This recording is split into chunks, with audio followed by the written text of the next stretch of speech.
Hi, I'm Joan Newcomb, and today's morning musings is stories and consciousness. I'm doing a series of daily morning musings, and I'm using posts from my blog, Adventures in Density and Effort, as inspiration. Now, I wrote these a while ago, and the world has completely changed since then. So if I encounter anything that seems out of date, I will interrupt myself and give you the most recent information. At the end, I will give you a summary of the topic based on what's going on in the world today. Also, I have some special offers, so stay tuned to the very end to see what they are. Stories and consciousness. Have you ever noticed the story that you're telling yourself about the reality around you? Every day, at any moment, you are either narrating a story of what is going on around you or fantasizing a story in your head about a different reality you'd prefer to be in. Our inner storyteller has a powerful influence on us, and we can completely transform our life and our personal history by changing the story, or at least stopping retelling the old story over and over again. For instance, you may have a story about your childhood which is very painful. After acknowledging the event you lived through and recognizing how it affects your life today and making steps to live differently, why keep retelling it? There's a point where you're re-traumatizing yourself or keeping yourself at an early stage of recovery by going over and over it in your mind.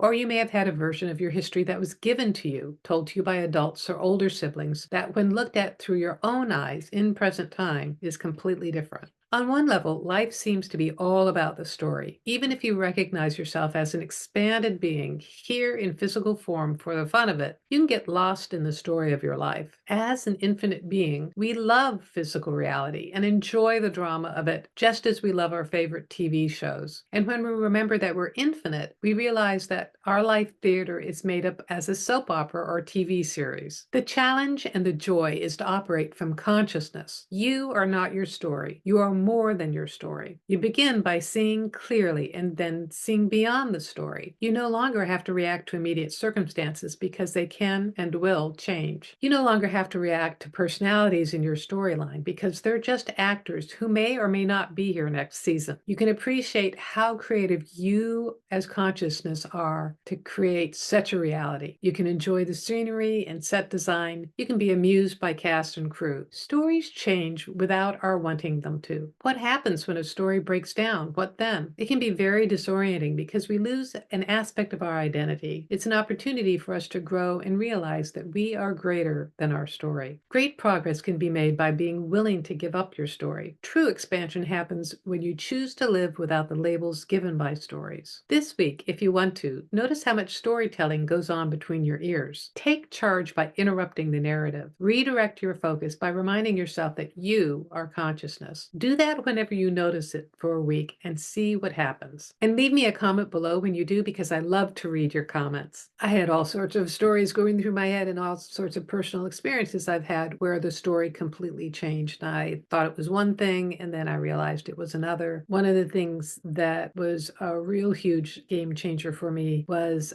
when I was a new coach, I joined a project with several other coaches where we worked with members from the local domestic violence recovery group, and we were each assigned 2 or 3 women to work with. And I remember choosing to read the book that they were using called Why Does He Do This? By Patrick Carnes, I think is the author. The reason I did that is that I'd had a lot of experience working with families of alcoholics, but I didn't know about abuse, though I had an interesting thought in my head that I assumed these people would be like my mother. And when I read the book, I realized these people were like me. And I realized that I had grown up in an environment of domestic violence. My father was a rageaholic and a name caller, and he actually would randomly hit my older brothers without warning. And he primarily verbally abused me and my younger brother. There was one time he called us all parasites. And so I was in my 50s when this happened, and I completely reframed my childhood. And I didn't know what to do because my father was elderly by that time and I didn't know how I was going to respond. So one of the things I did do that relates to what I was talking about was at some point I had to stop interacting. I completed the project, but I was then working with somebody who was creating a play based on the women's stories. And I realized I couldn't keep doing this because I couldn't keep re-traumatizing myself. I was a single parent. I had to keep it together. I had to earn a living, all this sort of stuff. So that's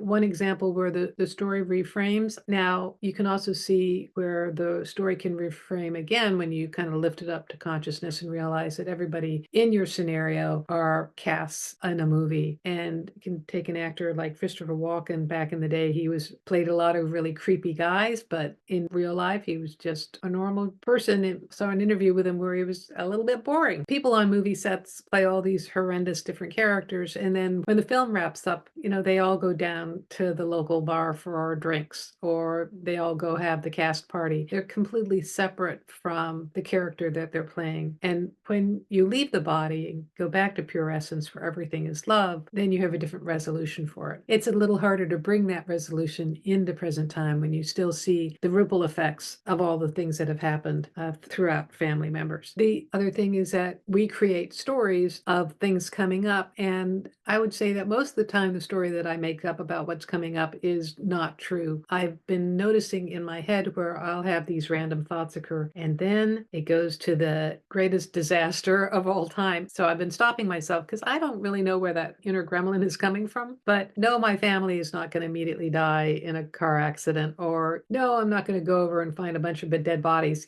I think I need to stay off Twitter. So what I have found happens is that when you can take conscious control of the story that's going on and interrupt the narrative, insert a different story, take conscious control of the narrative, that it can completely change your whole life. So if you like these videos, please share them with family and friends, and click the like button and subscribe. And when you do that, it gives the message to YouTube to share this in more places and get this information out to someone who really needs to hear it. If you want a free sample of one of my consciousness techniques, click on the skybox technique below. It gives you an expanded perspective of your life and helps you change the story. If you'd like to learn some manifestation techniques, Manifesting Money and Miracles is my self-study course where you learn to embody certain powerful vibrations that create a complete transformation of your external reality. And if you want to know more, my website is joan-newcomb.com. There you can find out about my personal sessions where I take a look at you and what's going on in your life today. And I can answer any questions that you might have. I can look at relationships, the future, money. I can talk to dead people, and it's all recorded just for you. And if you want to know how to do this for yourself, Manifesting Money and Miracles is a great preparation for my coaching special